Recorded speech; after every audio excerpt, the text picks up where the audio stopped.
Salut, c'est Quentin et bienvenue dans Hold Up, le podcast des banquiers. Je te partage chaque semaine en solo avec un invité des thématiques qui me passionnent. Nous allons parler d'humains, de clients, du monde de la finance et des affaires et surtout de comment toi tu peux améliorer ta performance et faire la différence dans un monde toujours plus concurrentiel. Alors si le programme t'intéresse, je te dis à tout de suite pour ce nouvel épisode. Il y a un sujet qui est très souvent traité dans les écoles de commerce et au sein des entreprises, mais moi que je trouve justement terriblement mal abordé. Ce thème, c'est la fixation des objectifs et ça va être notre focus aujourd'hui. Je vais te délivrer des outils simples, concrets, pas smart, tu le verras tout de suite, mais qui te seront d'une aide énorme, quels que soient les objectifs que tu veux te fixer et quel que soit le pan de ta vie que cela va impacter, personnel, sportivement ou professionnellement parlant. Alors, si le sujet te parle, on va commencer tout de suite. Mais d'abord, j'ai envie de faire un petit préambule et de clarifier les choses avec toi. La manière dont nous nous fixons des objectifs est erronée, inefficace, elle n'agit pas sur la motivation et elle peut même parfois être contre-productive.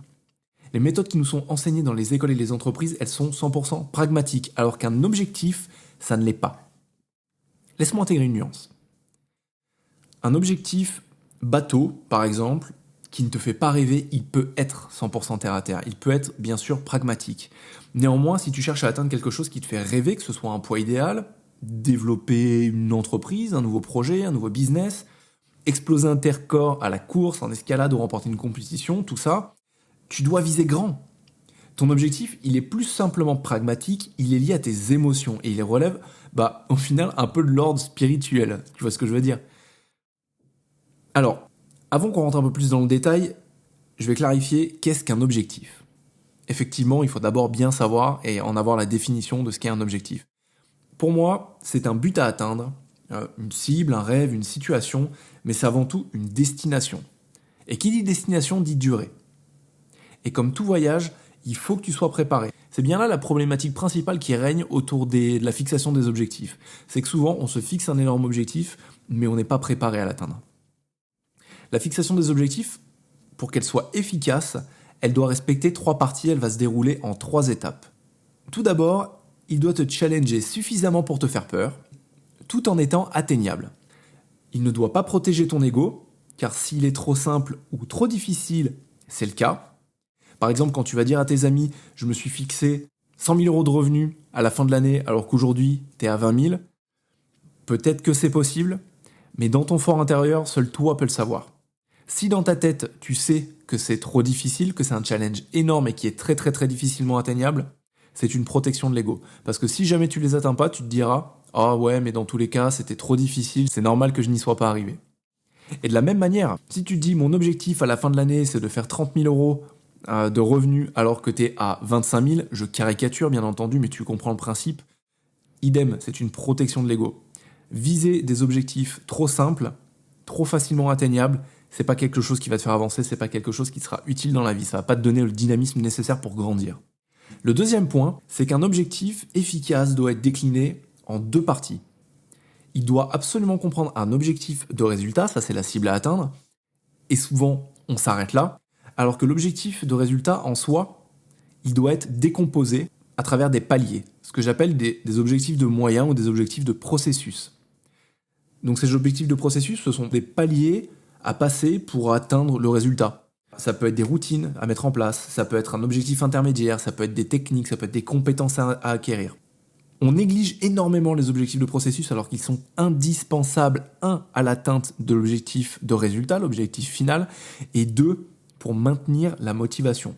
Parce que si tu te fixes un objectif de résultat que tu n'atteins pas et que tu n'as pas mis en place des objectifs intermédiaires, donc tu n'as pas rempli, il n'y a pas ce que je vais appeler d'effet cliquet. Tu ne vas pas déclencher un cap de non-retour en arrière. Tu as juste loupé ton objectif. Alors que si tu as mis en place différents objectifs de processus, des paliers pour les atteindre et que tu les as cochés, même si tu loupes l'objectif de résultat, même si tu loupes ton gros objectif que tu tapes à côté ou un peu en dessous, dans tous les cas, si tu regardes derrière toi, tu auras accompli certaines choses.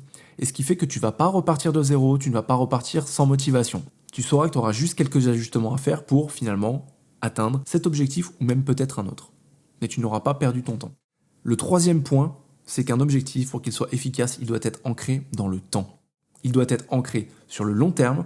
Les objectifs à plus de 5 ans, on a tendance à en parler de moins en moins en disant que c'est de la spéculation, mais aujourd'hui, moi je suis persuadé que les objectifs à plus de 5 ans, ils sont pas là pour être réalisés, ils sont là pour t'apporter l'énergie nécessaire, pour te pousser, pour te tirer, pour vraiment que tu puisses y aller.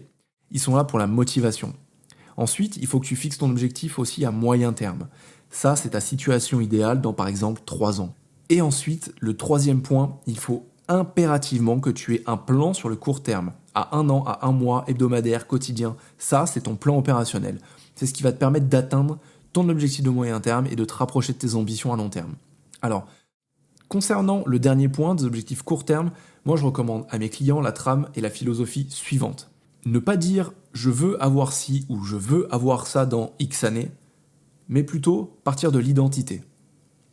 Moi, je veux être ci ou je veux être ça dans X mois, X années. Le chemin que nous parcourons sur cette terre, c'est pas une quête d'avoir plus, mais c'est une quête d'être plus et de devenir la personne qui a plus, si on le souhaite. Il y a une nuance, mais il faut bien la comprendre. Avoir quelque chose, on est dans de la consommation. Être quelque chose, on est dans l'incarnation. Et ce qu'on veut, c'est incarner les objectifs qu'on se fixe. On veut incarner la personne qu'on rêve d'être. Ça, c'est l'objectif final. Donc, pour récapituler, qu'est-ce qu'un objectif bien posé ? C'est un objectif de résultat qui est difficile, mais atteignable. Il a un ou plusieurs objectifs de moyens, donc des objectifs de process qui sont précis, datés et de court terme. Chaque objectif doit être quantifiable. Aucun de ces objectifs n'est là pour protéger ton ego. Et enfin, les 3 objectifs doivent être posés sur le court terme, le moyen terme et le long terme. Maintenant, ce que je te propose, c'est de parler d'un sujet que j'adore. C'est pourquoi les objectifs SMART ne le sont pas du tout sur le long terme. Tu sais, les objectifs SMART, c'est les objectifs spécifiques, mesurables, atteignables, réalistes et time-bounded, timés, donc datés. Et voilà pourquoi je pense qu'ils ne sont absolument pas efficaces. Spécifiques, cela ne laisse pas de place à l'inconnu, alors que nous n'avons aucune conscience de ce que sera notre vie dans le futur. Mesurable. Mesurer précisément un objectif, ça démolit ton état motivationnel. Il faut préférer à ça la méthode MCS, que je te présenterai dans 2 minutes après avoir parlé des objectifs SMART. Tu verras, c'est un outil ultra puissant que je recommande à tous mes clients. Le A de SMART, c'est atteignable. Un objectif atteignable. Mais comment changer le monde et réaliser ses rêves les plus fous si on reste dans un état d'esprit qui nous permet juste l'atteignable, qui nous permet simplement l'atteignable ?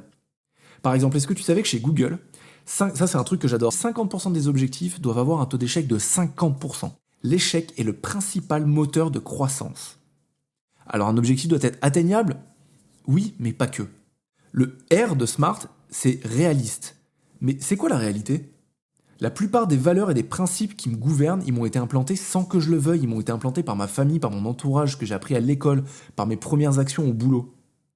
Il faut bien cibler les règles à la con, comme je les appelle, qui doivent être outrepassées. Et ça, des règles à la con, il y en a plein.